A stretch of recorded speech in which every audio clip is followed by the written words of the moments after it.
In speaking about a few of your specific works, and specifically the works with scores, I was speaking with Gretchen Wagner, who sends her regards, our curator at MoMA, and thanks you for your help.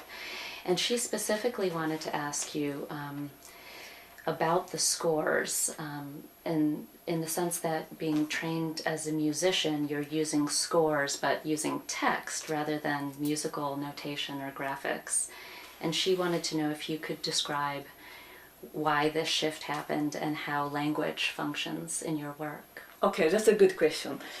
Well, by the intensive practice of improvisation music and making tape music, I was tired of sounds, and I wanted to keep myself a little while off from the sound.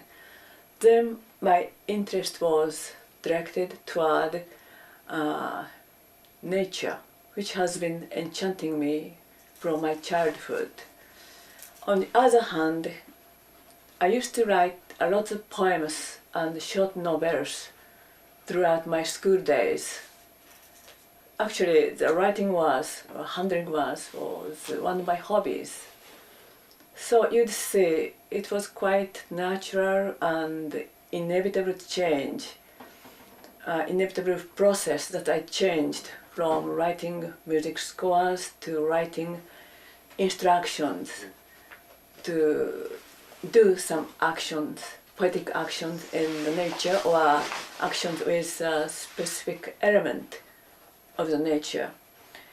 In other words, music, literature, and nature was three main pillars that supported my life, and still they are.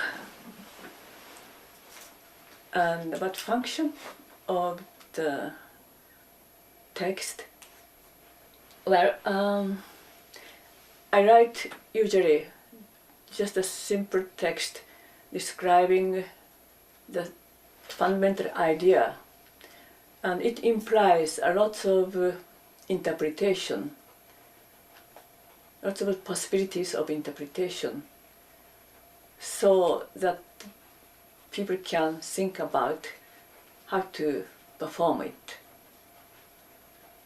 So it leaves the possibility of creating new things to other people, to other generations.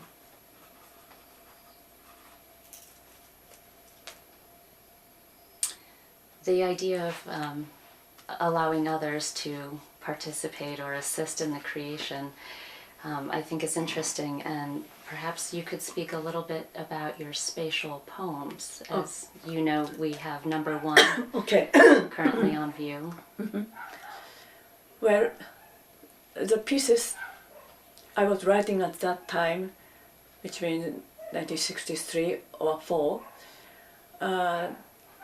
they were fundamentally the work of do-it-yourself.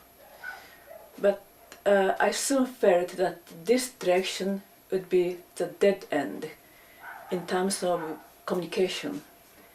And I had a strong urge to communicate with many people, not only in New York, but also in Europe and Japan.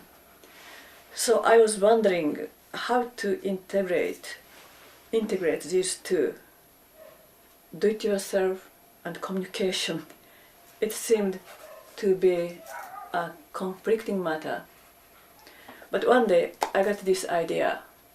Why don't you think this Earth as a huge stage and invite people in many countries to do the same event at the same time, and in their own places and according to their own interpretation, and ask them to send me the report about it. And if I edit all the report on the world map and send it back to all the participants, I thought this would be the ideal solution. So I rushed to George and talked about that new project. George said, "Oh, that's a very good idea. You should send your invitation to these people and handed me the Fluxus mailing list. Then it started. And it lasted for how long? Well, I finished #1 world event, and then I came back to Japan and continued #2 and 3. Did you notice that there is a 5 years blank between #3 and 4? Did you notice? And those years, I wanted to explore another side of the event, which means I wanted to expand the simple event pieces to more complicated and long-lasting performance artwork on the stage, especially. So I worked on those kind of pieces and ended up in Intermedia Art Festival and also Crosstalk Intermedia. But in 1970, I married and moved to here in Osaka.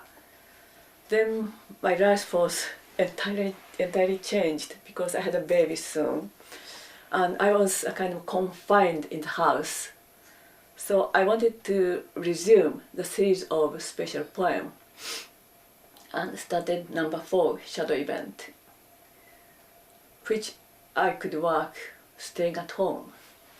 So the mailbox outside was a marvelous window open toward the world, and I again enjoyed communicating with Fluxus people. And it continued until #9, disappearing event, which I meant it's a disappearing of special poems. And the first 4 were produced as Fluxus editions, but the remainder were not. But George had written to you with the indication that he would like to edition or make multiples of all 9, but that never occurred. Do you know the reasoning? Yes, of course, he disappeared before making those editions. He sent me the plan of it, but before he realized it, he passed away. Very sorry. Mm-hmm. And perhaps you could speak about some of the items in the Flux kit that we have currently on view, events and games, or you mentioned water music earlier, and you've spoken already about Endless Box, but if you have any other comments. Well, and regarding to the water music, it was actually my souvenir from Japan to him. I had the idea of the water music. I mean, the instruction is gives water a still form, and the second instruction is let the water lose its still form. It's a performance piece, and I put water into a small glass bottle and I gave it to George with instruction. He liked it and he asked me, "Is it a clean water?" So I said, "Yes, I took it from the faucet. So you can drink it." So then drank the water. Then the water, for a while circulate in his body and maybe emitted, and they found its way to maybe Atlantic Ocean. Then he performed the second instruction. I did the first instruction, give the water to still form, the still form inside of the bottle, and George performed the second instruction, let the water lose its still form to the Atlantic Ocean. And George instantly made a design label of it and made glass bottle edition. I had no idea about his Flux kit for the first period. I didn't know what he was going to do with my Endless Box or the publication of my event pieces. But when I saw the Flux kit at his loft, I was kind of happy that my pieces looked like fit nicely in the Flux kit. And I was happy for both him and myself.